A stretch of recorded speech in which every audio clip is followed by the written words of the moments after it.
Hi friends, welcome to AH Career YouTube channel. మనం last ఎగ్జాంపుల్లో ఒక స్ట్రింగ్ని ఎలా రీడ్ చేయాలి, ఓకే, అండ్ స్ట్రింగ్ని రీడ్ చేసేటప్పుడు మనకి స్పేస్ అనేది రీడ్ అవ్వలేదు. కానీ ప్రతి ప్రాజెక్ట్ రిక్వైర్మెంట్ అలా ఉండదు. కొన్ని ప్రాజెక్ట్స్లో మనం విత్ స్పేసెస్ కూడా రీడ్ చేయవలసిన అవసరం ఉంటుంది. సో ఈ ఎగ్జాంపుల్లో నేను మీకు how to read a string including spaces or we can say with spaces ఎలా రీడ్ చేయాలన్న దాని గురించి మీకు ఎక్స్ప్లెయిన్ చేస్తాను డీటెయిల్గా.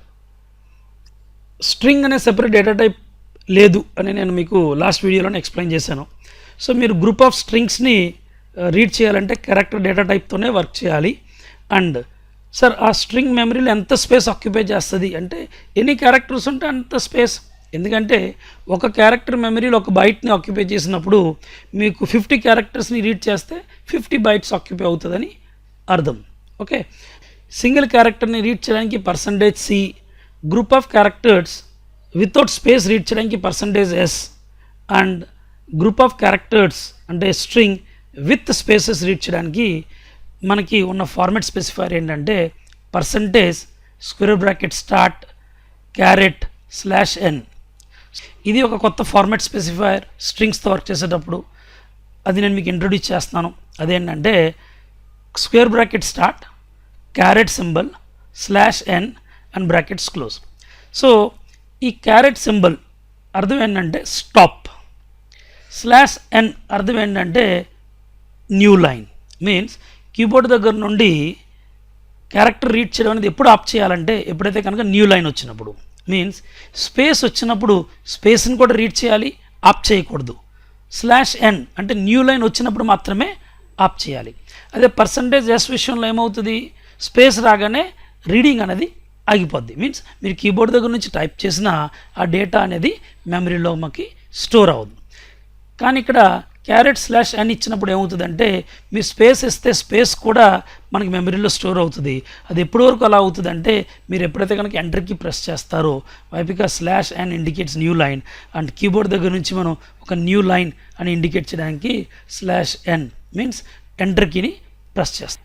ఇదొక న్యూ ఫార్మాట్ స్పెసిఫైర్. మీరు దీని గురించి తెలుసుకోవాలి. So real time industry requirement ఏంటి అండ్ ఇండస్ట్రీ రిక్వైర్మెంట్ అంటే మీరు స్ట్రింగ్స్ని విత్ స్పేసెస్ ఎక్కడ రీడ్ చేయాలి. సింపుల్, మీరు ఒక ప్రోడక్ట్ నేమ్ ఇచ్చారు, ఆ ప్రోడక్ట్కి చాలా పెద్ద డిస్క్రిప్షన్ రాయాలి. సో అక్కడ మీరు చాలా లెంగ్తీ స్ట్రింగ్ని రీడ్ చేయాలి విత్ స్పేసెస్. అలాగే మీరు ఒక అప్లికేషన్ డెవలప్ చేస్తున్నారు, దాంట్లో మీరు కస్టమర్ రివ్యూస్ని, కస్టమర్ ఫీడ్బ్యాక్ని రీడ్ చేయాలి. సో దాంట్లో కూడా మనం group of characters with spaces read చేయవలసిన అవసరం ఉంటుంది.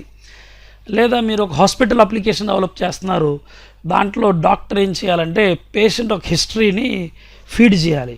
సో దాంట్లో కూడా చాలా నంబర్ ఆఫ్ పారాగ్రాఫ్స్లో ఇన్ఫర్మేషన్ని మనం ఇన్పుట్ చేయవలసిన అవసరం ఉంటుంది. సో అలాంటి రిక్వైర్మెంట్ ఏదున్నా సరే మీరు ఈ న్యూ ఫార్మాట్ స్పెసిఫైర్ తోటి వర్క్ చేయాలి. అదే %/n అండ్ /n సో నేను మీకు ఈ కాన్సెప్ట్ని ప్రాక్టికల్గా ఎక్స్ప్లెయిన్ చేస్తాను. So start your C-free ID. ఇదిగోండి ఫ్రెండ్స్, C-free ID. నేనేం చేశానంటే ప్రీవియస్ ఎగ్జాంపుల్ ఏదైతే ఉందో ఆ ఎగ్జాంపుల్కే ఫైల్ నేమ్ readstr1.c అంటే ఇంకో నేమ్ తోటి సేవ్ చేసి దీంట్లోనే కొన్ని చేంజెస్ చేసి మీకు ఎక్స్ప్లెయిన్ చేస్తాను. సో దట్ మీకు డిఫరెన్సియేషన్ అనేది క్లియర్గా అర్థమవుతుంది. So file name readstr1.c. So ఇక్కడ చేంజ్ చేసాను అండ్ క్యారెక్టర్ str20. సో మనం విత్ స్పేసెస్ పారాగ్రాఫ్స్ రీడ్ చేస్తున్నాం కాబట్టి సైజ్ కొంచెం ఎక్కువ ఇవ్వండి, like say 50. So how many bytes it occupies in the memory, simply 50 bytes.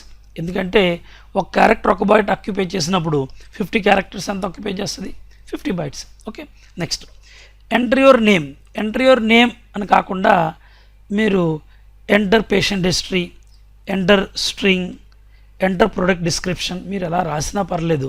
So నేను ఇక్కడ ఎంటర్ యువర్ నేమ్ అని ఉంచేస్తాను.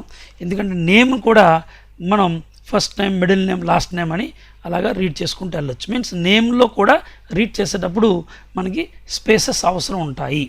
ఓకే, సో మీరు ఇక్కడ చేంజ్ చేయవలసింది ఫార్మాట్ స్పెసిఫైర్, అది చాలా important.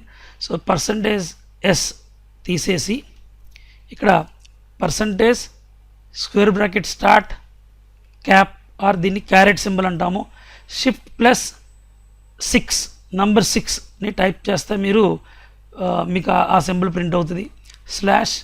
/n and square bracket close. So ఈ విధంగా మనం ఏంటంటే ఒక కొత్త ఫార్మాట్ స్పెసిఫైర్ని ఇంట్రొడ్యూస్ చేసి వేరియబుల్ నేమ్ $str అదేం మారదు, అది యాజ్ ఈజ్గా ఉంచండి. అలాగే మీరు క్యారెక్టర్ని రీడ్ చేసేటప్పుడు ఏదైతే కనుక ఫార్మాట్ స్పెసిఫైర్ యూజ్ చేశారో ప్రింట్ చేసేటప్పుడు అంటే అవుట్పుట్ టైంలో మీరు ఫార్మాట్ స్పెసిఫైర్ ఇది యూజ్ చేయకూడదు. అంటే రీడ్ చేసేటప్పుడు ఉన్న ఫార్మాట్ స్పెసిఫైర్ కాదు, ప్రింట్ చేసేటప్పుడు మాత్రం %s యూజ్ చేయాలి. గుర్తుపెట్టుకోండి, ఇక్కడ మీరు స్ట్రింగ్ విత్ స్పేసెస్ రీడ్ చేయాలంటే ఇన్పుట్ టైంలోనే ఫార్మాట్ స్పెసిఫైర్ మారుతుంది, అవుట్పుట్ టైంలో మారదు. అవుట్పుట్ టైంలో %s యూజ్ చేయాలి.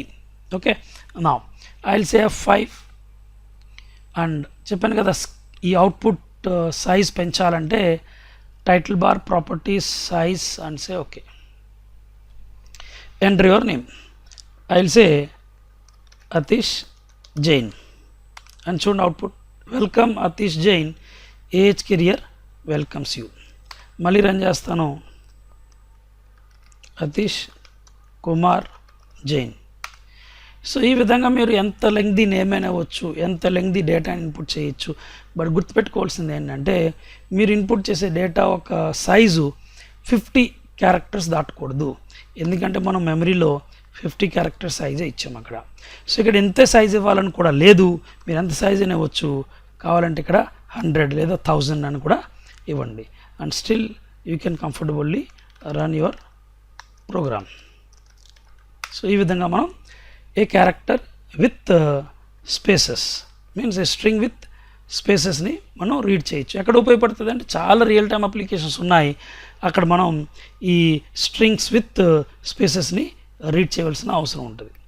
సో ఇది ఫ్రెండ్స్, మొత్తం క్యారెక్టర్ తోటి డిఫరెంట్ వేరియేషన్స్ తోటి మన ప్రోగ్రామ్ని చూసాము. మీకు ఈ వీడియో కనుక నచ్చినట్లయితే ఖచ్చితంగా లైక్ చేసి షేర్ చేయండి. అండ్ మా ఛానల్ని ఇంకా సబ్స్క్రైబ్ చేయకపోతే ఖచ్చితంగా సబ్స్క్రైబ్ చేయండి. Thank you so much. Bye and see you in next video.